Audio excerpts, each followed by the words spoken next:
All right, let's talk Dallas Cowboys. They've been very active this offseason, of course, filling out their coaching staff.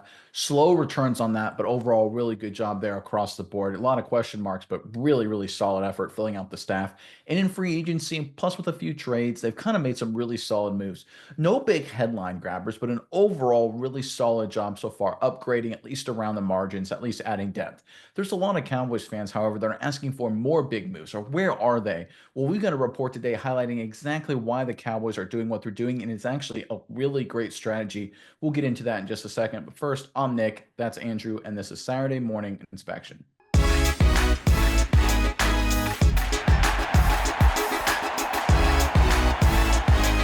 All right, when it comes to the Dallas Cowboys, they made a lot of big moves so far this free agency, this offseason, but they haven't made, the huge headline grabbers that we've seen maybe in the Cowboys of yesteryear. There's no Deion Sanders, there's no T.O., there's no move like that, at least not yet. But there's actually a really smart reason as to why.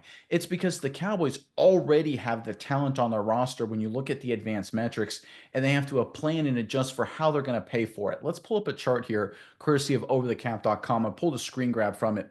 And you can see here on the left side of the chart, you got the overall value of a team. This is according to overthecap.com's formula. Basically, what they do is they look at your entire roster, they look at the talent, the production, the age, and they sit there and say, okay, each player is given a valuation, right? Your cap hit should be 30 million, 20 million, 10 million, not what you're paid, but what your cap hit should be based on your value.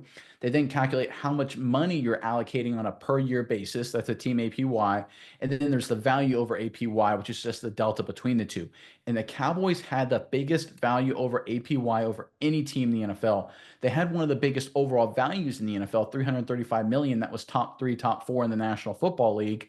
And the fact that they only allocated 112 million to that means there's going to be some regression, right? There's going to be some coalescence. What does that mean? What does that come in the form of? It comes in the form of making sure you pay Oso Adigizua.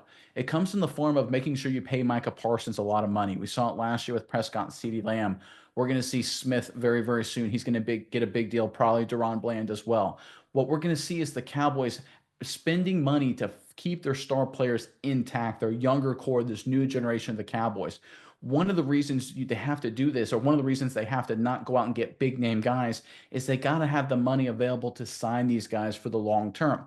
You see guys on social media all the time. Well, if you extend a guy, right, you actually save money in the short term in cap space.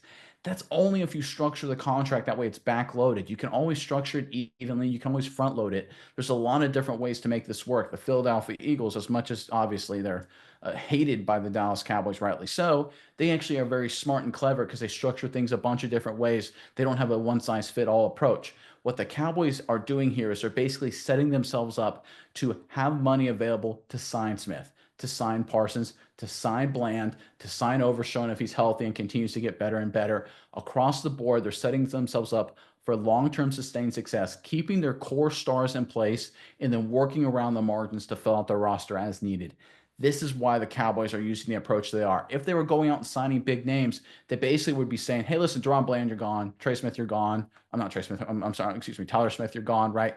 We just can't afford you in the future. You know what we call teams like that? We call them the Cincinnati Bengals. We call them the Cleveland Browns. We call them not very smart teams, right? Teams that make moves that aren't smart for long term. Honestly, the New York Giants can fall into that bucket as well.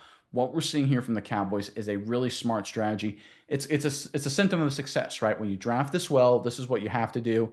And credit to the Cowboys for not listening to the noise in the media, not listening to what people are saying, and actually making sure they're setting themselves up for long-term success with the players they've already acquired, while also improving around the margins with smart football-minded moves.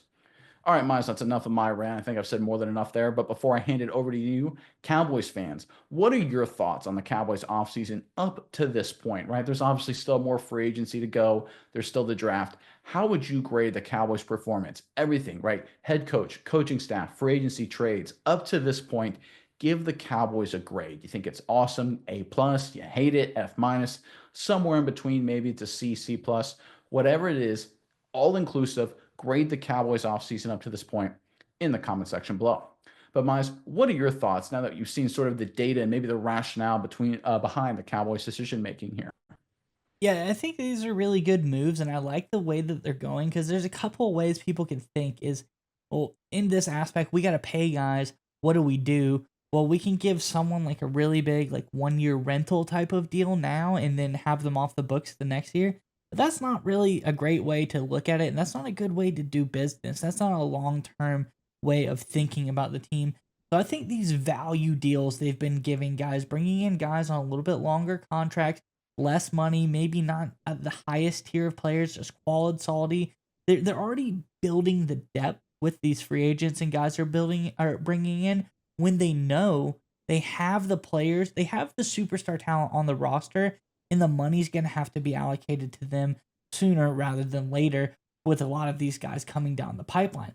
So I think this is a good move by Dallas, showing that they're thinking long term. They have a plan in mind, and the way they're doing things, I think, is really smart. Because, like you said, you got guys like Deron Bland. Whatever happens with Micah Parsons, that's going to be something as well. I think there's a lot of players on this team that they gotta get money. There's a lot of Tyler Smith, great example, really great player, gonna get paid here soon.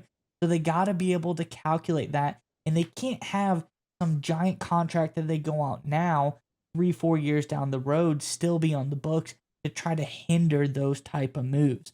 I think this sort of value signing around their superstars and planning their future contracts down the road to be able to, slot in these big deals that they know that they're going to have to make soon is a pretty smart way of doing it. It allows you flexibility. You don't get yourself into a jam. You don't become what I would say like the New Orleans Saints, where you're, perpetually negative $175 million below the cap, which I don't even know how it's possible that the Saints do what they do. But, I think that the Cowboys have a really good formula working here. I like what they're seeing. I think people, as they say, they should let them cook here a little bit. I love what's going on. We got to see if the food's good, but I think, so far they're doing a really good job sticking to this plan, and I like the way that they're going. And one final point to end on, right? You only use this plan if you already have talent on your team, right? Their value is already at a certain level. If you look at the other guys on this chart, for example, let's look at the Los Angeles Rams. The Rams have made a few big moves this offseason, of course, because the value on their team isn't at the level they need it to be. They need to add more to it, right? The Cowboys already have the talent. As disappointing as they were last year, I think we can all agree coaching was a big problem and injuries were a big problem. When healthy, as we saw the 3 years prior, this is an 11-12 win football team, a serious contender in the NFC. You don't lose that overnight, and you don't jeopardize that overnight as well. You fix one problem, coaching, good job, and then you improve around the margins while making sure you have the dollars available to lock up your talented core. That's exactly what the Cowboys are doing here, and once again, it's a really smart approach.